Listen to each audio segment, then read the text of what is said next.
Drivers, start your engines!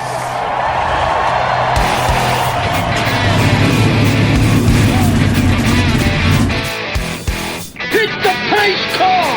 What for? Because you hit every other damn thing out there, I want you to be perfect! When I'm driving, I got a guy on the radio who talks to me. You can see him, but he talks to me. Well, I wanna be a race car driver. Pretty girls eating from my hand, yeah. Wanna live a life of fun and danger. No sweater working for the man, alright. Well, I wanna be a firefighter. Cool-headed when the heat is on, yeah. Save my baby from the burning building. Take her home and put the sprinklers on, alright. No, he didn't slam you, he didn't bump you, he didn't nudge you, he rubbed you. And rubbing, son, is racing. Hey, race fans, welcome to the Hoobazoo Radio Network, and welcome to Drafting the Circuits. My name is Frank Santoroski. I'll be your host for the next hour as we talk about this week in racing. Joining me in the studio, I have Seth, Eggert, Richard Youden, Louise Torres. Fellas, how we doing? Doing good. Good, thank you. Legs feel great. Feel great, yeah. So a lot of news going on this week. It just like the hits keep on coming. Let's start with the IndyCar series and the little bit of the timeline that's occurred over the last 2 weeks. But we started out with our realization that the West Coast races are going to be canceled. That being Laguna Seca and Portland. To account for that, still keep a 14-race schedule. Made the announcement that both Mid-Ohio and the Harvest Grand Prix would both be doubleheaders. The Harvest Grand Prix being held at the Indianapolis Motor Speedway in October. 4 days later, Mid-Ohio was postponed to a date as yet to be announced. Mid-Ohio would have been this coming weekend, but no, that's not going to happen as COVID cases continue to spike in Ohio. And then speaking of COVID cases beginning to spike, Indiana having some very similar things going on. The Indianapolis Motor Speedway having a on-again, off-again dialogue with Indiana University Health. IU Health highly recommended that the Speedway run the race without fans.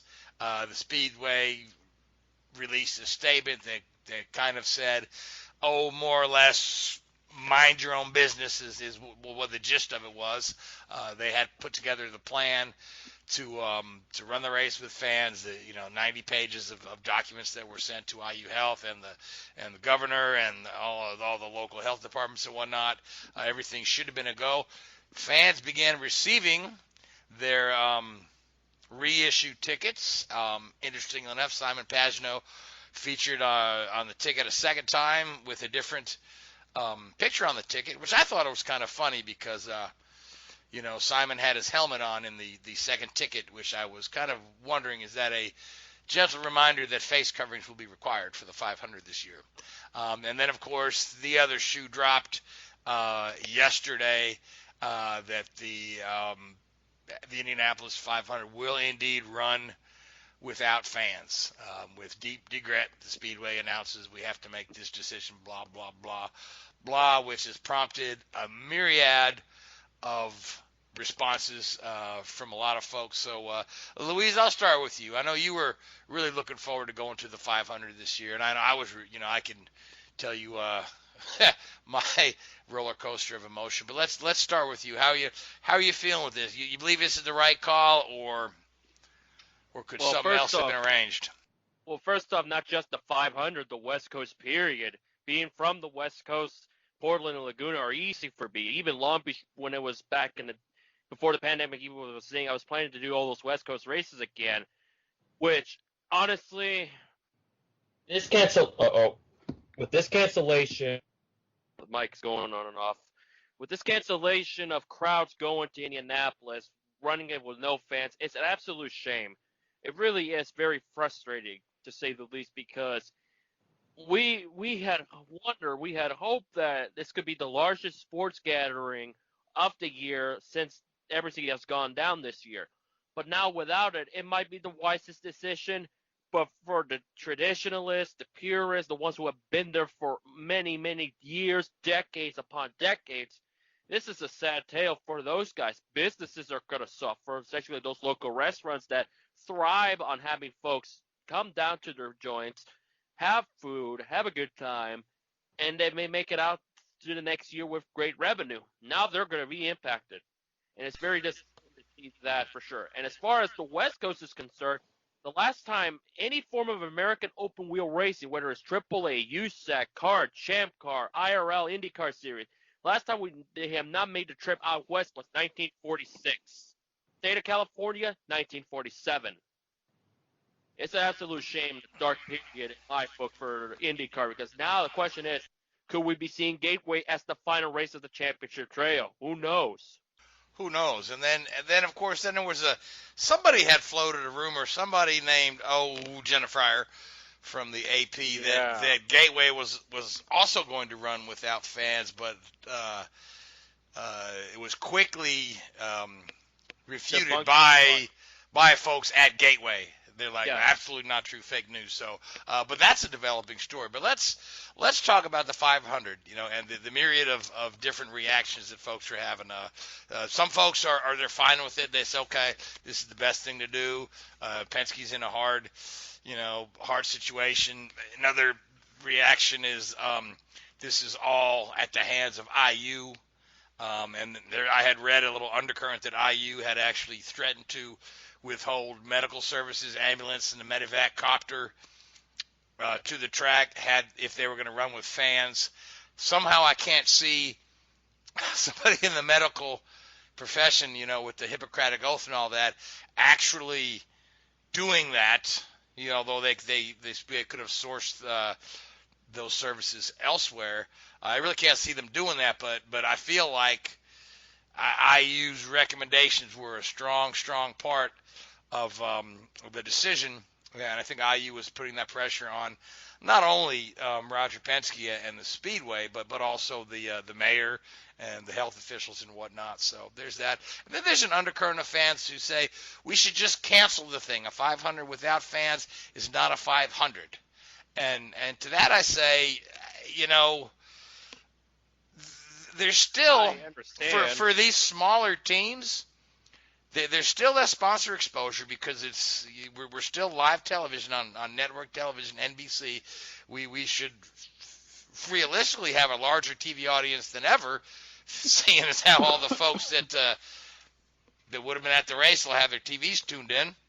Yeah, we're gonna have to hope that the ratings hit double digits. Yeah, I don't know how it's gonna happen, but they have to hit double digits because if they don't, then sponsorships could be in a lot of huge dire straits going into 2021. Right, and not to mention, while some folks say it's a paltry purse, compared to some other sports, the Indy 500 does have the largest purse out there, and a lot of these smaller teams, well, they count on that to keep their season going through the year. So I don't think that just out and out canceling the race is an option. And then the other thought was, well, why don't we just move it to October? We said the fallback date was October. Well, Penske addressed that. And that really comes down to television. They said, NBC did not have a 5-hour block of television on a Sunday for them in October. With NFL, the race. depending on their statuses, of course. Depending on everything in the world is up in the air. But disappointing, certainly. I mean, the last Indy 500 I was not at was 2002. Again, I was nearly in tears yesterday. Okay, no, I was in tears yesterday. I was outraged and unhappy because I felt like they dangled that carrot for us, and a lot of other folks feel that same way because we received those reissued tickets literally 2 days before they pulled the plug on it. I had just gotten the reissued tickets. So, Seth, Richard, do you care to chime in on this our COVID-19 year of empty stadiums and racetracks and misery? All I can say is I'm glad Lewis Hamilton didn't try and go crowd surfing on Sunday at Silverstone because he'd have really hurt himself. But there were nobody there, though. Exactly. That's the joke, Louise. You just got whooshed. Yeah. I know. Jumped off the pit wall and catch me! Oh. But remember, at least we do have racing. At least we have racing here. Seth, you're absolutely right. That's what I keep coming back to.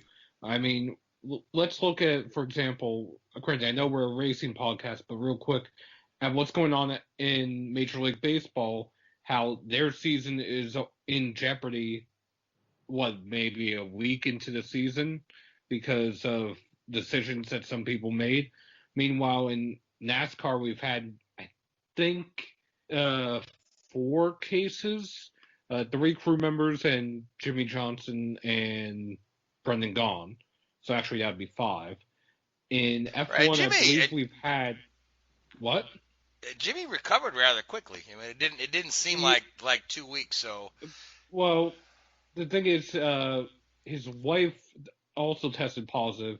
So they're not sure if he tested positive because he had antibodies, or if he had gotten to the point where it was you don't know how essentially far dead through- virus. Yeah.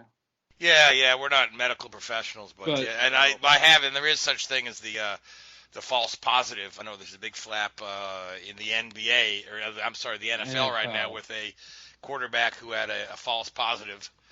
And then you have Sergio Perez with Formula One testing with SARS-2 corona. Right.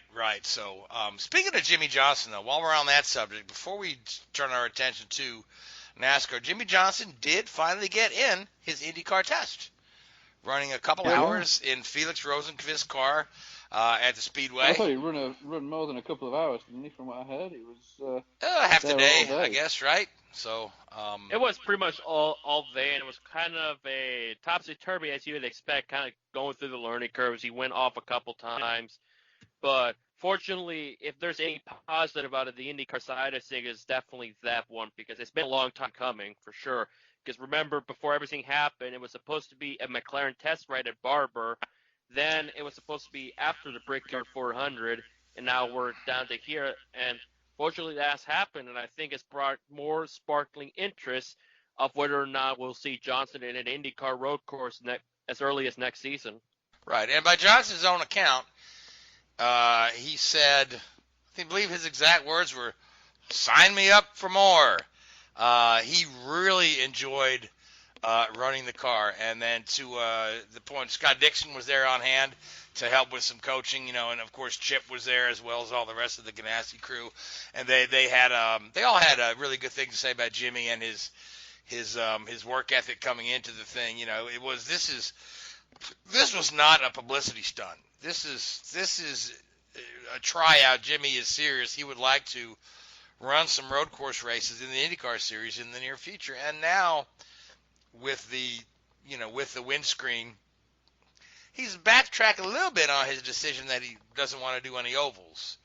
He said he's still got to convince the wife of that. But he's gotten in that IndyCar, and I think he's got that bug now. He's been wanting to do this for a while. Like you said, he participated in the I race. He was supposed to run at Barber with the McLaren. He's done a bunch of sim time in the IndyCar sims in preparation for this. So even at how old is Jimmy? 44, 45?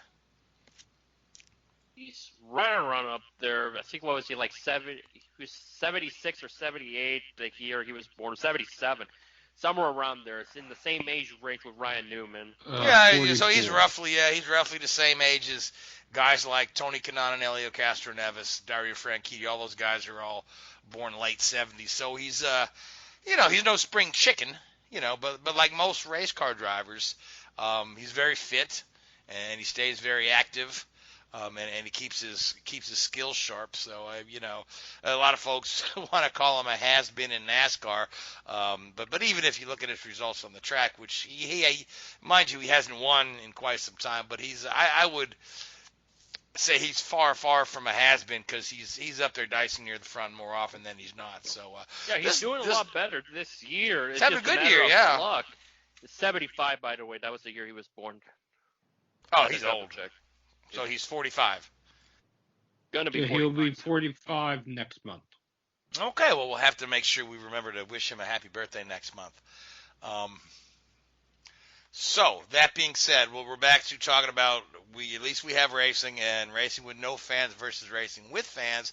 So, speaking of which, NASCAR was at New Hampshire with fans, and we saw the same sort of thing that we saw at Texas and at Charlotte, where those fans seem to be spaced out nice and evenly in the grandstands, which we would have seen in Indianapolis had things gone our way there. But the NASCAR guys put on a pretty fine show, if you ask me, at New Hampshire. You know, a lot of their races lately, since they've been experimenting with different aerodynamic packages, have been hit and miss lately, and more often than not, some of these races have been a miss.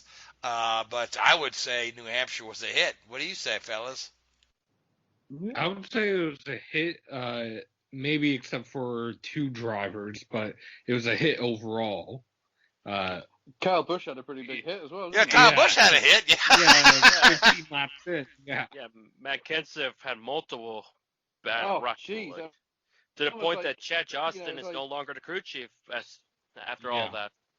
It was it was a strange one that, but. So how does that work? You say, okay.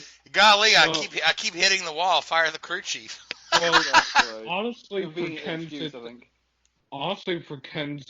it's been something that's been kind of ongoing since he took over the ride from Kyle Larson, because he came out of the box with top 10, then outside top 25, outside top 20, outside top 20, a top 15, a top 15, a second place at Indy, outside the top 20 ever since.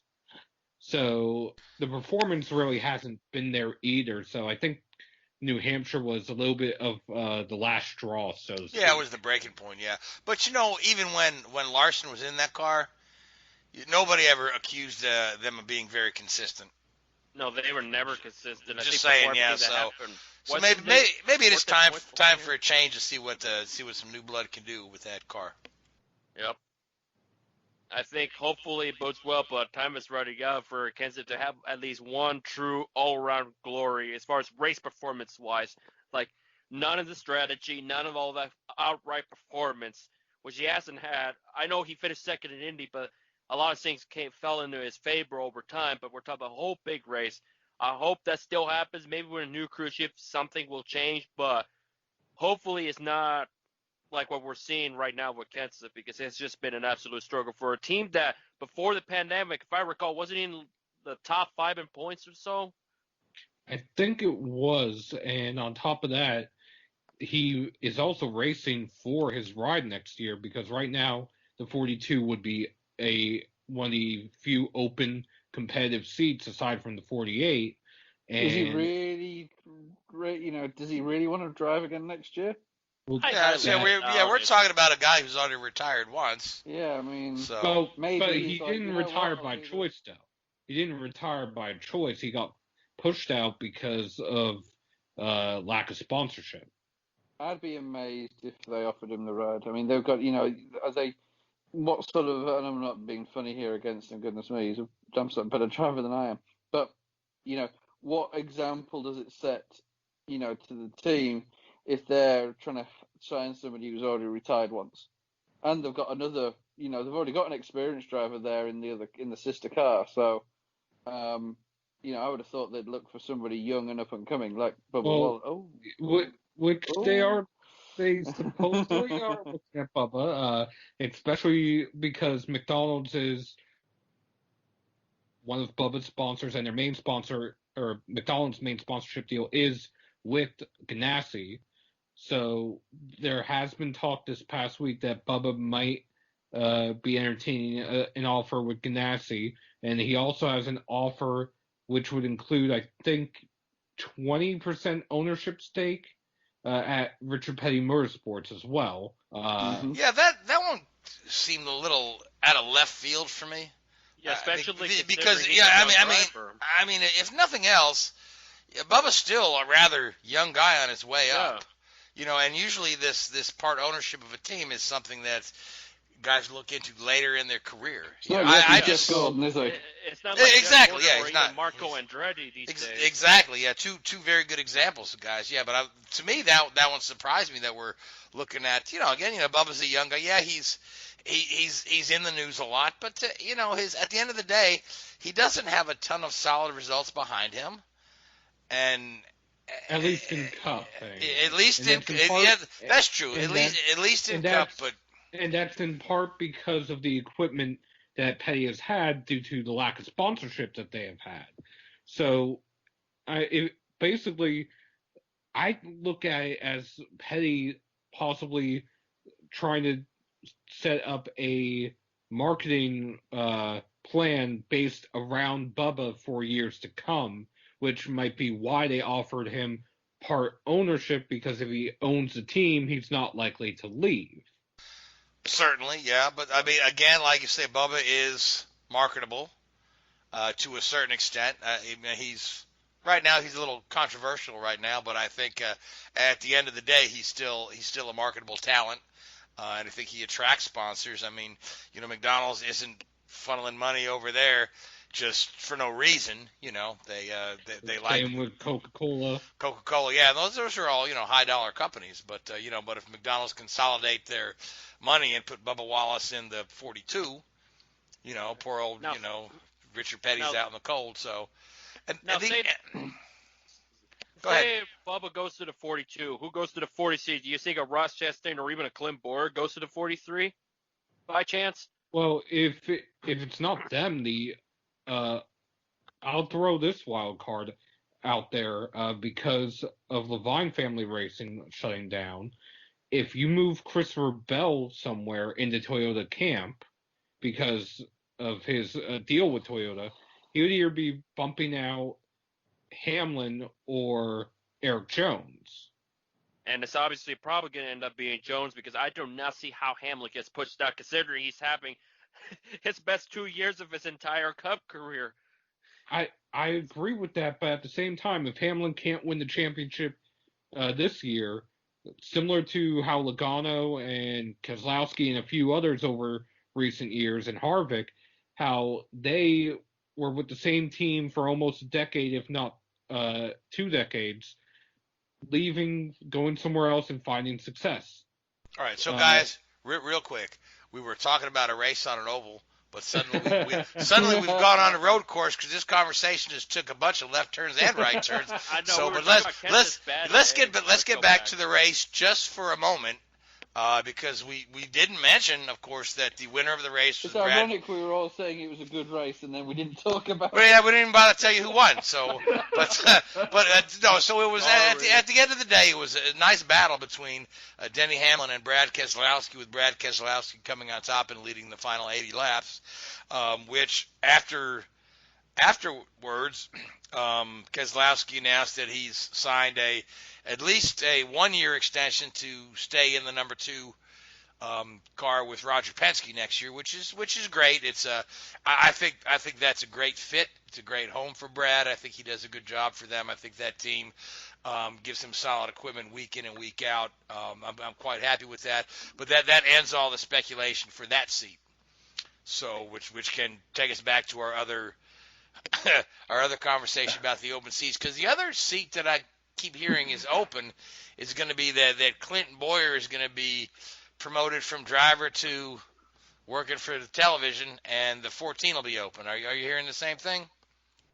I've heard that, and I've heard that Stewart has expressed interest in Kyle Larson. I've also heard that is the third team that entertained offers from as well. Whether or not Bubba would be a good fit at Stewart-Haas, I'm not sure. I do find it interesting, or I wouldn't say interesting, but ironic either way. If Bubba ends up going into the 42 because of the reasoning of Larson being forced out of that ride, or the fact that both Bubba and Larson are being entertained for the same ride. Right. So now, Richard, you're giggling in the background. So what are your thoughts on all of this? That you just can't resist laughing and wheezing over there. No, I just think that it just amazes me that there's no obvious choice for some of these top seats, and does that tell you something about the depth of the NASCAR field? I mean, and also maybe the current setup of the sport. You look at the 48 as a prime example. You look at some of the other racing series, some of the other big teams, take Red Bull, for example, in Formula 1. They have guys stacked up waiting to join. Hendrick, arguably, in the last 20 years, the dominant team, don't have somebody to fill the 48 role. Obviously they're taking Chase Elliott. Because they've already put all the young guys. They already put all the young guys in cars, well, And to expand on this just a little bit, there are some rides that they don't have, like Hendrick, like we're saying. Then there's some, like Stewart-Haas, where they have more choices than some people realize, because Chase Briscoe, with the number of races he's winning, he had said before the year started he had to win 8 races in order to move up next year. He's already won 5, and they're not even halfway into the Xfinity schedule, if I remember correctly. So yeah, I mean, I think that says a lot about the depth of the Xfinity this year compared to what you'd seen in previous years. That doesn't. I don't think it's you look at the rookie class this year; it's pretty strong compared to what you've seen in previous years, isn't it? And something else, Brad re-signing with Penske implies that Austin Cindric will spend at least one more year in Xfinity, like how we had talked about a few weeks ago, saying that we thought he needed one more year at least in Xfinity. Well, I mean, he's got a long way to go to get to the Indy 500 ride. Sure, yeah, but but if nothing else, I mean, Cindric he's proving his worth. Again, that's one of the sometimes anybody who's got a dad with connections sometimes is looked at under a microscope. And some really possess the talent. Like a Michael Andretti, and others, like a Marco Andretti, fail to live up to that. Well, it is what it is. But I think that Austin Cindric, he got a lucky win there when when Kyle got disqualified. But he's had a couple of road courses on his own accord there. He won the doubleheaders at Kentucky Fair and Square. I think he's driving smart. He's driving well. He's taking care of his equipment, and I think he's proving that once he gets to a Cup seat, it'll be a seat that he's earned, and not something that was handed to him because his dad is the president of Penske Motorsports. That's my 2 cents. My 2 cents. Yeah. Agreed. We'll see how Ford's future in Xfinity is, because right now it's just Cindric and Briscoe. One of them goes up. Who goes in that ride? Will there even be a 98 team or Stewart-Haas next year in Xfinity? Who knows? Yeah. So Ford is in a big mystery, but as far as what they said this week from the Ford camp, they enjoy being in Xfinity series. And well, let me throw this possibility out there. If Briscoe moves up, there is a Ford pipeline that has at least 2 young drivers in the truck series right now, in Todd Gilliland and Ben Rhodes. Would one of them possibly move up? And if it's not Stewart-Haas technically, Ford, if it goes to, say, a Front Row Motorsports Ford. Yeah, we'll see. We'll see how about that, because Todd has been there. Ben Rhodes has been there for a long time. It's just a matter of what Tony Stewart sees in those guys. Because obviously Deegan is nowhere near ready. Tanner Gray isn't quite ready yet. He's just starting his national touring career this season. But other than that, who else would it bring? A Grant Enfinger, perhaps? I don't know. I don't know if Grant would want to move up, honestly. But then again, he's only attempted 1 Cup race in his career, and he failed to qualify for it. And that was almost a decade ago when that happened, when he was an unknown, period. Yeah. But still, it does leave a lot of questions. And speaking of the Xfinity series, Louise, I know we were talking about before the show, Alex Lebey's penalty, along with DGM Racing and Mario Gosselin. They had the bright idea, clever in some senses, kind of stupid in some others. They took their Xfinity Series car, made the 2 adjustments they needed to make to it, and entered it in the SCCA test on the Daytona road course. And they thought nobody would notice. Yeah.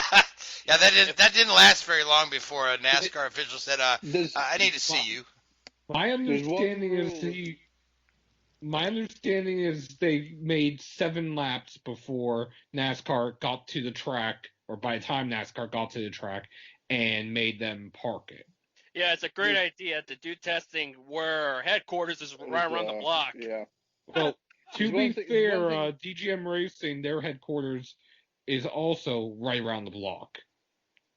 DGM Racing is based in, I think,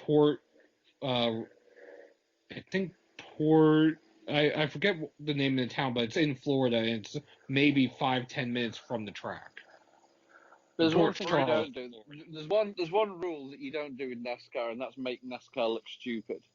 And they will, even if you haven't broken a rule, they'll find a rule pretty damn quick for you that you've broken, and they will. Really, Now, you just don't make.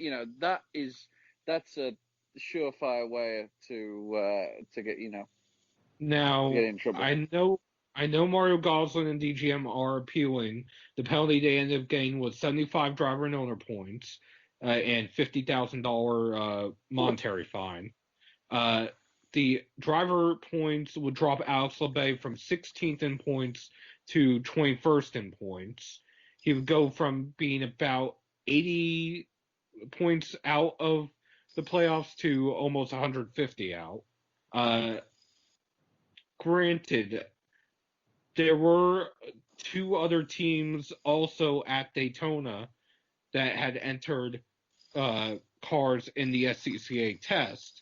That being said, those 2 teams used older steel body cars, while DGM Racing used a current composite body car. Yeah, that was going to be my question. Had these guys entered the proper car for that test instead of trying to sneak their Xfinity car in, would they be okay? But obviously the answer is yes. You said 2 other teams did that. Yeah, you could run a Mazda and be okay. Well, I was going to say there's a photo online. One of the SCCA racers had taken a photo. It's his Mazda, and then you see 2 what look like Xfinity cars next to his Mazda, but you can tell they're the older steel body cars because they don't have the honeycomb on or in certain areas, or the spoiler, or Richard, you know what I'm talking about. Correct? Yeah. They don't. It doesn't have the identifying markings that's that's the stupid car. thing. I mean, you could take an Xfinity chassis and turn it into a school bus and run it around there, and you'd learn a hell of a lot. Because, a road course is all about, your vehicle setup, your suspension geometry and all that sort of stuff. Not really aero, because the aero on these cars is set up for an oval in the grand scheme of things. So, yeah, you offset some of the skew, but the cars still will naturally crab to the left, even on a road course, because of just the fundamentals of how they're built. But, yeah, that's really. I mean, I say you could have put whatever body you wanted on that. Yeah, maybe you'd lose a little bit of lap time, but you'd still learn a huge amount from your suspension geometry and your car setup and your ride and your handling. If they're going to go to all that trouble, then they deserve it. Now, the one other thing I do want to mention in all of this, they were not running the road course with the added chicane that they're going to have next week. They were running the normal Daytona road course. If you're going to cheat, at least cheat properly. All right, so hey guys, let's move on. We're at is it Michigan this coming weekend? Yes, 5 races, right, total? 2 Cup, Xfinity, and actually at Michigan there's 4, and Xfinity is at Road America. Oh, nice. Are we going to have fans at either of those races or both of those races? None at Michigan. I don't know about Road America. Well, Road America ran IndyCar with fans, and they just ran IMSA with fans, so I'm pretty sure Road America will have some fans there for their Xfinity weekend. They'll just say no to spite NASCAR, won't they? So, I mean, at the end of the day, the Xfinity cars at Road America is one of my favorite events of the year. I do enjoy the show those guys put on at Road America, so that'll be fun to watch this weekend. So we got 2 Cup races in Michigan. Are they a day apart, or is it a Wednesday Sunday thing? They're a day apart, Saturday and Sunday. Wait, there's a race going on right now? Oh, man, I got to... Louise, I can't keep up with NASCAR schedule right now with the Wednesday races. I know. So. There's no more midweek racing for now. That's all I good. know. Good to know. Okay, so let's pick us 2 winners apiece for Michigan. And I'll go first. I'll go ahead and say Brad takes one of those. So that's his home turf, home track, baby. He's on a roll. Happy with that new contract. Driving without that monkey on his back. He's going to take one, and Kevin Harvick takes the other. I'm going to go with Logano and Blaney. In that order. All right, Seth? I'm going to go with Chase Elliott and Kyle Busch. Yes, Kyle gets the monkey off his back, but only in the second race because the first race will therefore be his practice session. Yes, because Kyle needs the practice. We all know that. So, and Richard, Michigan? Blaney. And where's Kyle Larson when you need him? He's shooing for one of those two. He's running sprint cars, winning 30 races a week. Yeah. Yeah, he had 1.8 average finish in sprint cars. Yeah, he's back to his roots. Go for He's Blaney the ringer.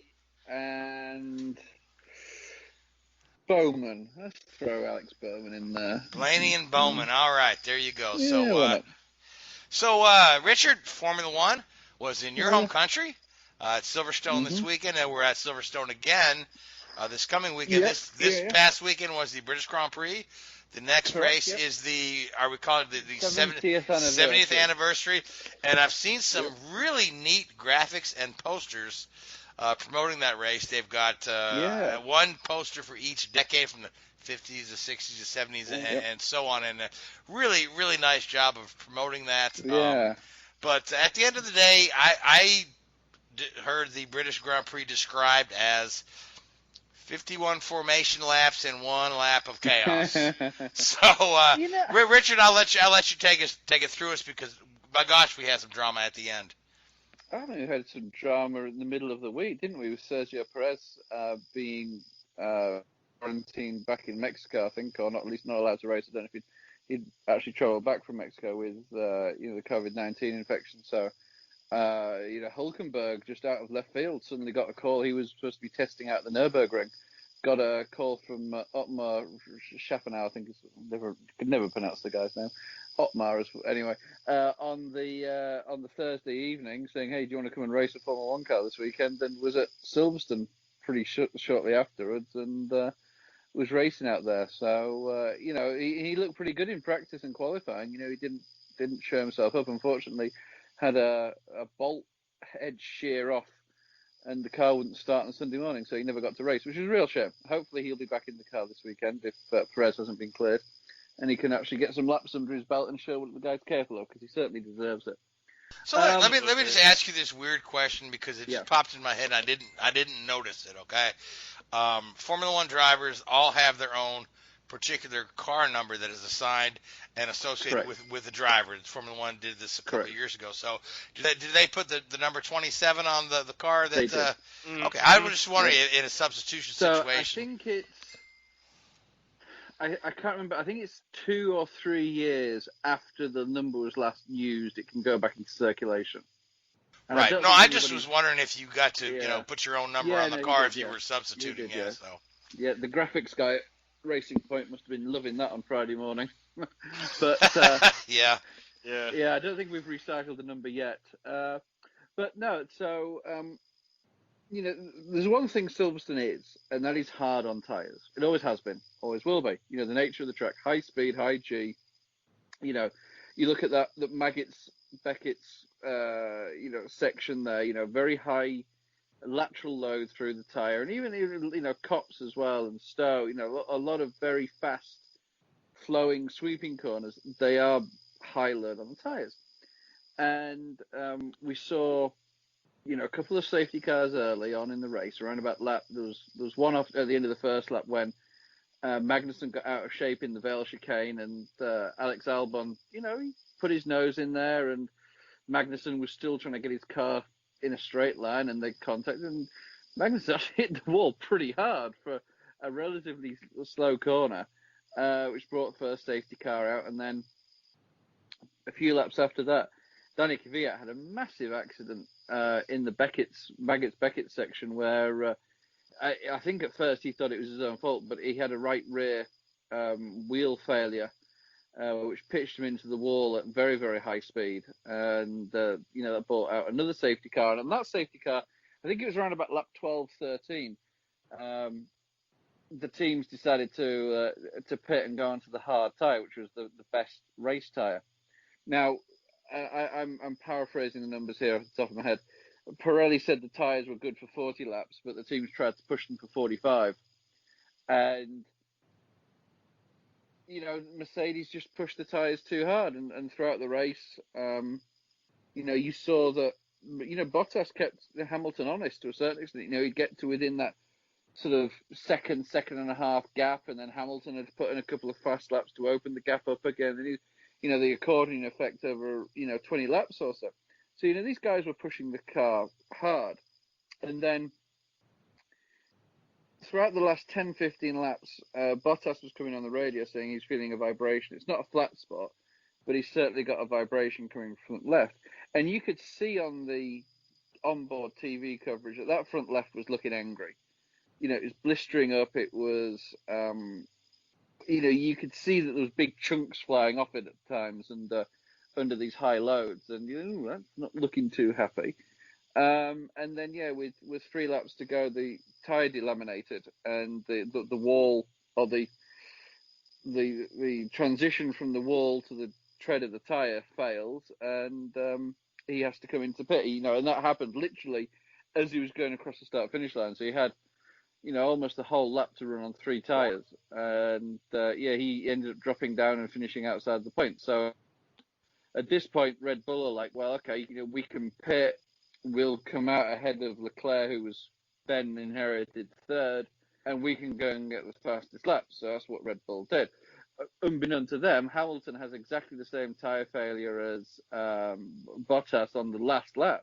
And he's around the old Luffield section, so he's probably got 2/3 of the lap to do on 3 tyres. And he gets up to some ridiculous speed on Hanger Straight. I think he got to like 150 miles an hour or whatever it was on 3 tyres going down the Hanger Straight.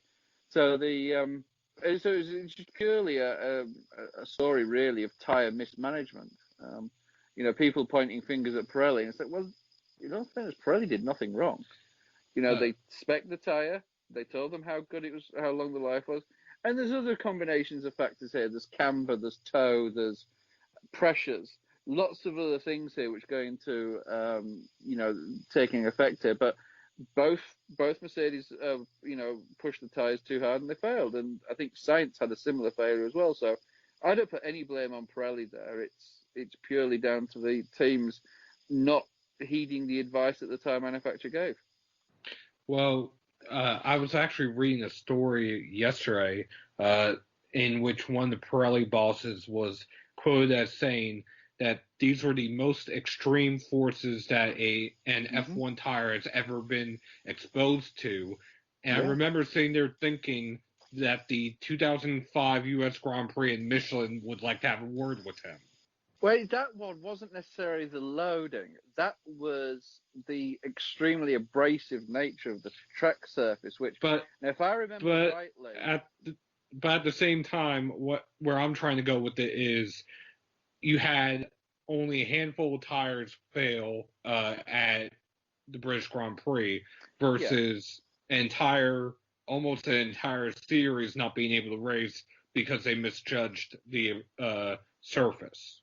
Now, Frank, you probably know this better than I do with, Indy, but if I remember rightly, before that US GP in 2005, the track had been resurfaced, and Bridgestone knew about it Yeah. and took a different compound tyre, whereas Michelin didn't know that the track had been resurfaced. Yeah, I think So took the really previous year's tyre. Yeah, the fault of that really falls on Michelin, and Yeah. it's sad that Michelin was supplying more than half the field at the time, and I really feel bad for those folks in the stands, myself included, because I was there that day when we only had six or seven cars on the grid. 6 cars. Yeah. So, but we all got our money back, which was nice, and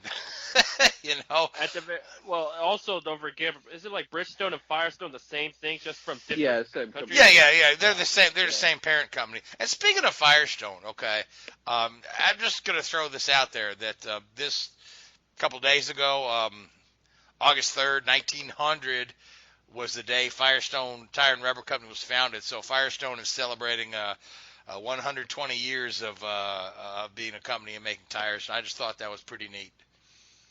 In the midst of all this pandemic stuff, pretty big milestone for a company who's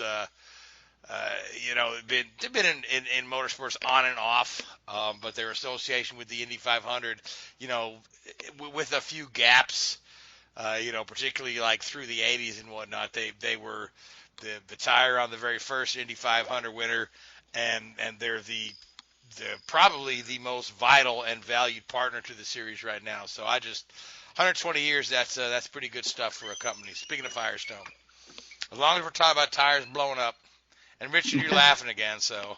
Yeah, no, it's true. But back to Pirelli, okay? So now we're going right back to Silverstone, and you've got. I was looking at the pit stop numbers, okay? You got Hamilton, who limped to the win with the shredding tire, who had made one pit stop.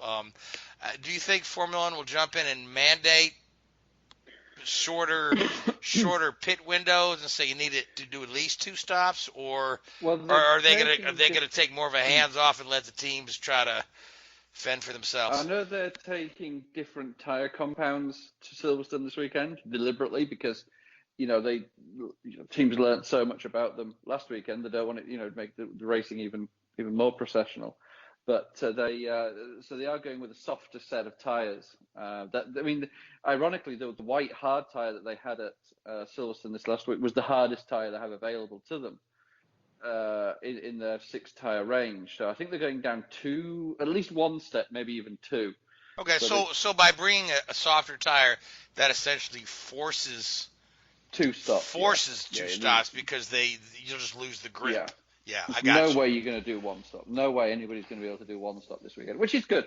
That works. I find that to be an acceptable solution. Yeah. I personally don't like these 1-stop races. I know that if they didn't have this rule where you had to use 2 compounds, they wouldn't do any stops. And then it just become pure tire management. I think you need to have. I don't say you want to go back to 2012 when you're having 4-stop races and it just became a lottery.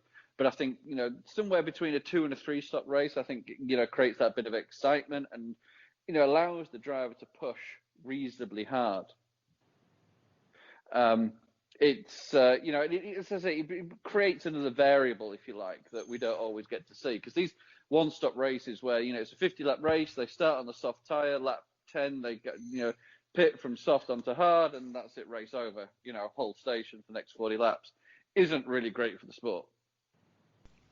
Right, yeah. So, but at the end of the day, though, Pirelli is rarely thrown under the bus for an inferior product. Yeah, for the most part. Yeah, for the most part, Pirelli brings a pretty damn good product to the teams. Yeah, so. Yeah. So they're allowed 1 miscue for the week. But again, it wasn't even their fault. It wasn't even their fault. Yeah, they told the teams. Yeah, so. Yeah.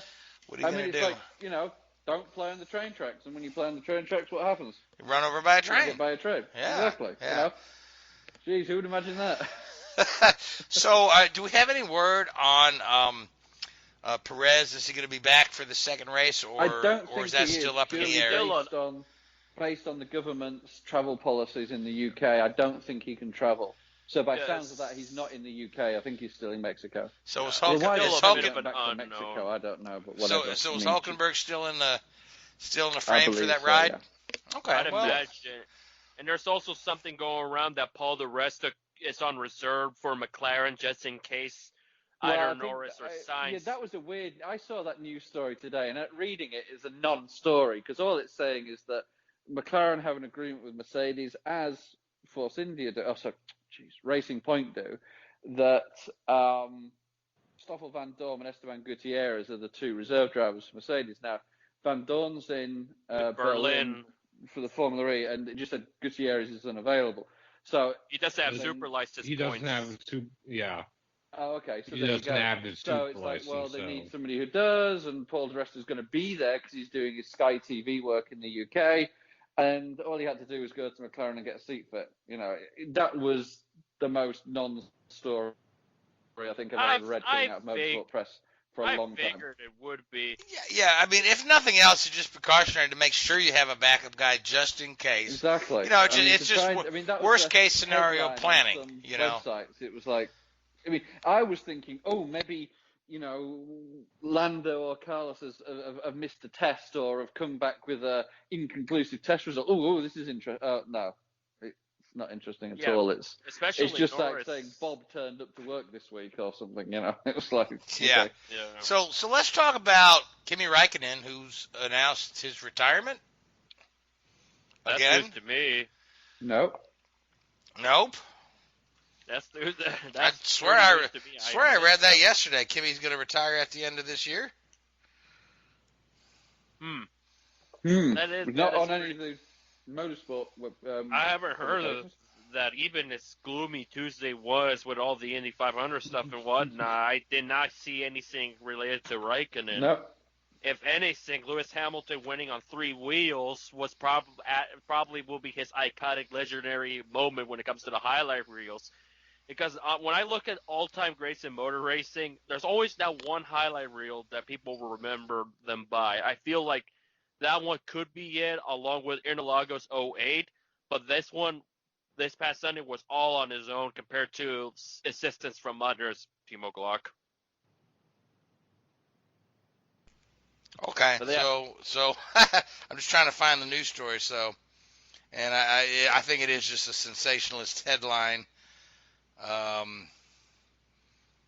Yeah, so maybe that story doesn't have legs. So, For now.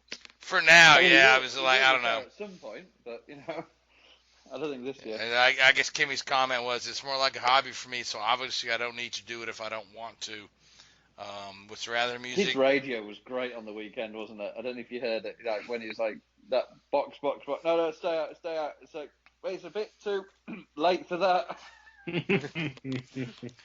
Yeah, so I guess I just was sleepy and reading news stories and come across one that was just because you know I mean it's not a secret that occasionally somebody will put a sensationalist headline that may be misleading on a news story, but so I mean that doesn't mean Kimi is back for next year or not back for next year, but no, he hasn't announced anything officially, so my bad. So let's talk about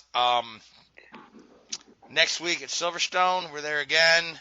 Anybody care to pick Lewis Hamilton to win or to pick a winner, rather? I think Verstappen could get something done. I won't be too awfully surprised if he breaks the Mercedes stranglehold that has defined the last several years. I mean, that would have to be due to an issue with Mercedes. That's certainly not going to be that or performance.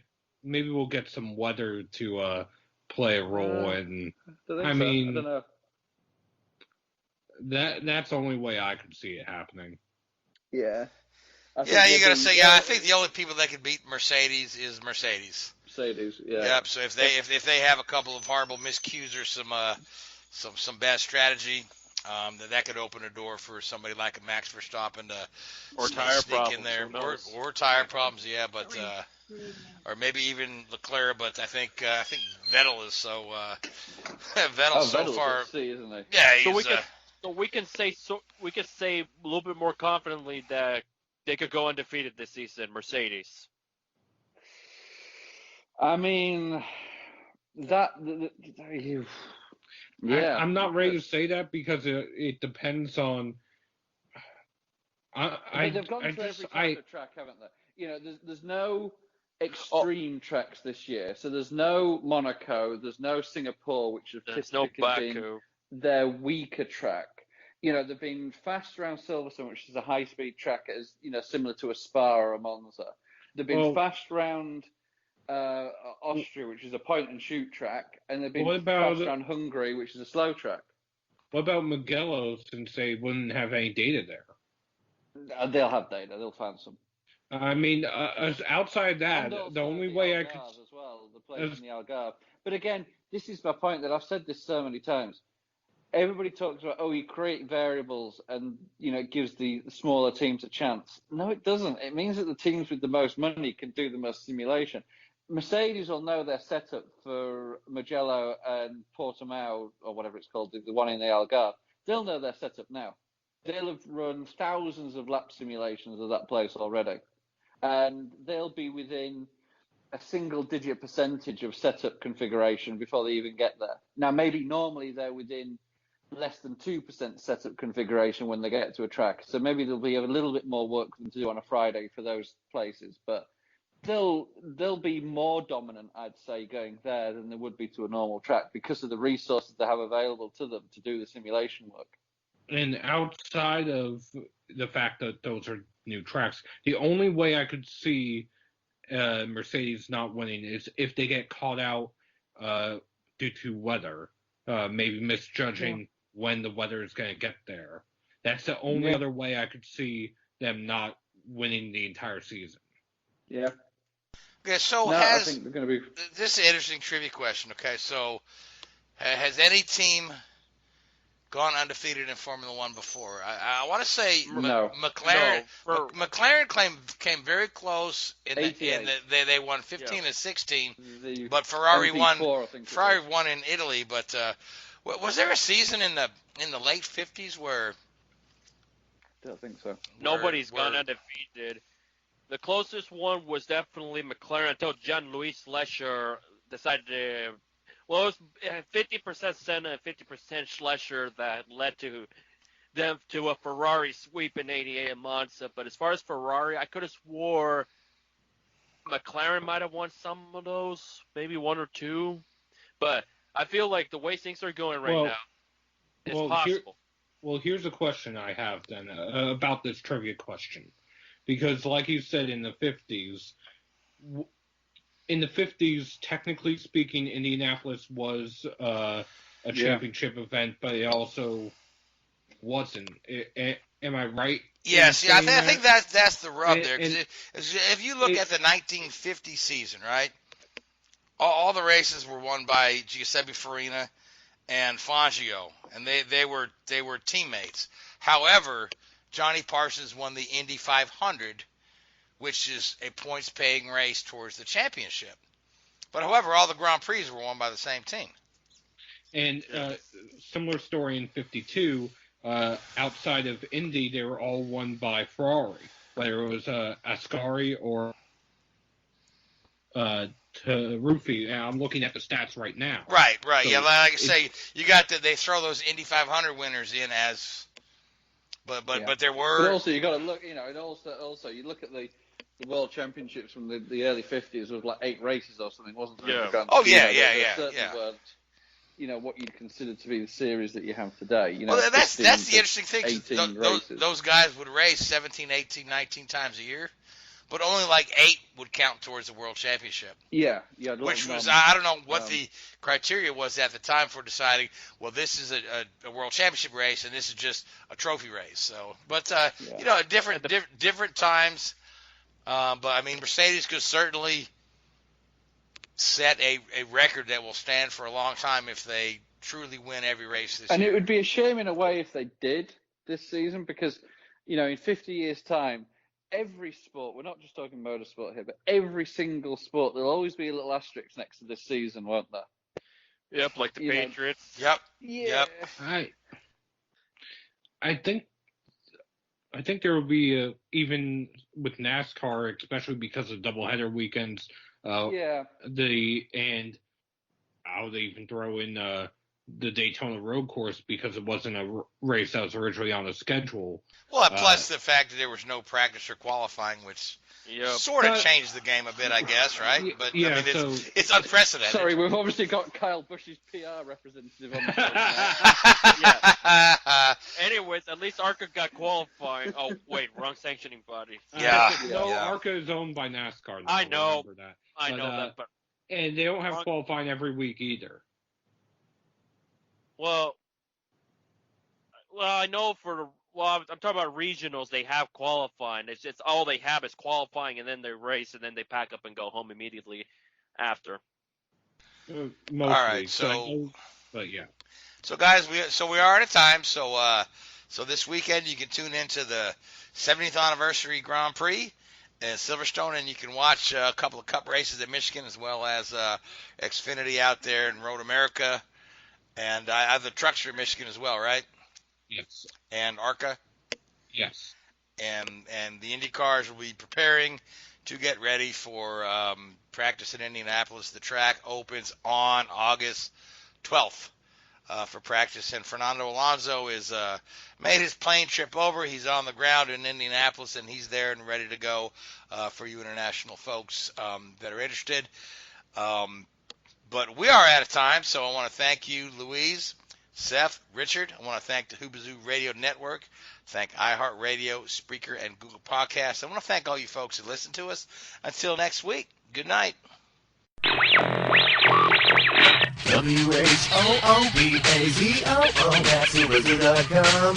Enter website, enter website, enter website, enter website.